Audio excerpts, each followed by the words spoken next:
I used to be so messed up about you.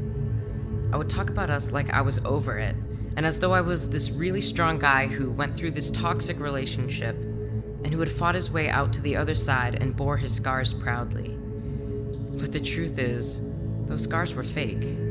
They were painted on. On top of the real wounds, the deep, raw wounds that were still bleeding and oozing poisonous thoughts and memories into my veins.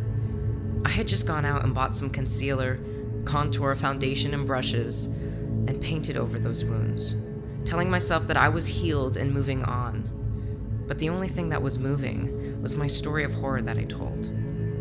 I used the sympathy of others like a salve, applying it to the wounds that I said I didn't have, and yet I would spiral when you would appear in my dreams, or a conversation about you would get a little too deep when seeing you was a possibility. I once got so worked up about you maybe being at a wedding that when I arrived and saw that you were not there, I proceeded to crash that night, emotionally. Because I was still so amped up and freaked out about potentially being in your presence that the relief of your absence wound up being just as dangerous.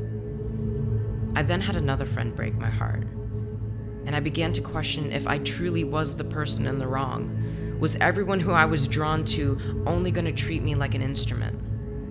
But then, just when I was the most unassuming, they apologized. And immediately I realized two things. One, that you were never going to apologize to me.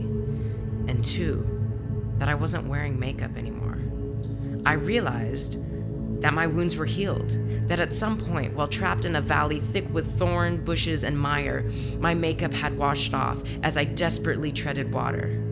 And now, all that was left of you were a few scars on my back. My arms and legs had been bitten by countless thorns, hidden in the black water, a never-ending sting that left but ribbons of my flesh untattered. Arrows protruded from my chest, tucked neatly between my ribs, next to marks on my flesh that gave evidence of previous attacks. 3 arrows remain within me. 2 are plunged into my lungs, their shafts broken off just above my skin, too dangerous to pull out while I'm still in this murky water. 1 is straight through my heart. With every beat, the arrow moves with my battered organ that sports more superglue than blood. Of that one, I'm still in a state of shock over, and trying to take full advantage of my delayed reaction to plunge forward, praying that I will make it to the other side of this moor before I go into cardiac arrest.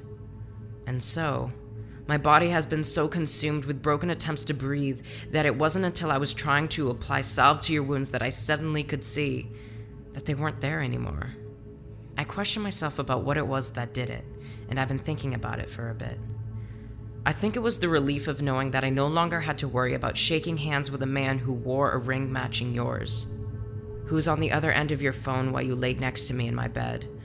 That I would never have to look him in the eyes and see the trapped happiness and feel the need to vomit up unspoken words. I think that it was the words of a friend who told me that touching you again would only give you all the power. That teasing you would never work, because you cannot tease a black hole. That the most powerful thing that I could do was to just be happy without you. I think it was the freedom of being cut off, of finding out that I am just a memory that has been blocked, that there was no longer an option or an access point, and that our fate of meaning is finally beyond our hands. I think it was the conclusion that I would not have been able to grow into this version of a man without these lines on my back, this caution in my eyes, and all of our horrible and tender memories. So, when I think about what I honestly want to say to you, I see that all of the venom that I had healed with my wounds, all the questions I wanted to ask and the answers I needed to receive no longer seem that important. Because when I look back on all of the times we spent together, the videos that we made and the words we used to say, I am okay with knowing that I truly loved and was in love with you, and believing that some part of you genuinely loved me too, that the words you said were true, and that's why we reacted so violently to each other. When I look back on those years that you messed with me and you hurt me, I also see that you helped me. You told me that I was special, that I was beautiful, and you never took those words back. Inasmuch as you made me wonder if I could ever trust or love, and although you made me question what reality itself was, you never took those words back. You built up my confidence about myself and never made me doubt that you genuinely looked upon me with desire. And up until that point in my life, I never thought that someone's eyes could have been drawn to me. But now I do.